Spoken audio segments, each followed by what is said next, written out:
Sunday online service युकेद्वारा सञ्चालित मित्रताको सवारी कार्यक्रममा यहाँहरूलाई स्वागत साथै न्यानो अभिवादन। जय मसीह। पारिवारिक दायित्व।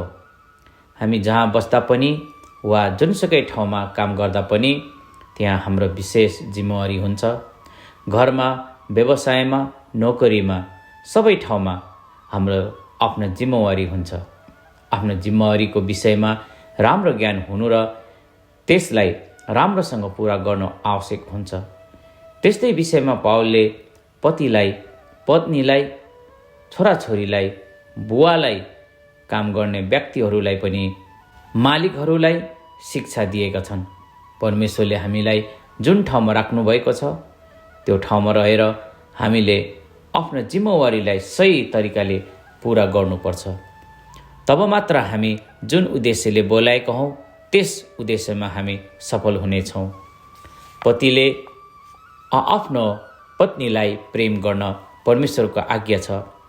त्यसै गरी पत्नीहरू पनि आफ्नो पतिका अधीनमा बस्न आज्ञा गरिएको छ। छोराछोरीहरूलाई आफ्ना बुवाआमाको आज्ञा पालन गर्नु भनिएको छ।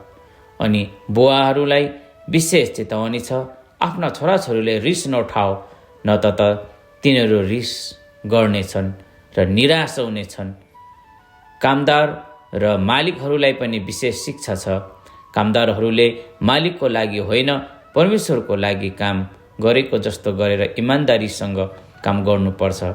अनि मालिकहरूले पनि आफ्ना कामदारहरूप्रति अन्याय र अत्याचार नगरी न्यायसङ्गत र उचित व्यवहार गर्नुपर्छ। यदि हामीले परमेश्वरको वचन अनुसार काम गऱ्यौँ भने त्यसै अनुसार इनाम पनि पाउनेछौँ। हामी सबैले आफ्ना जिम्मेवारी राम्रोसँग पुरा गर्नुपर्छ। परमेश्वरले यहाँलाई प्रशस्त मात्रामा आशिष दिनुभएको होस्। जय मसीह।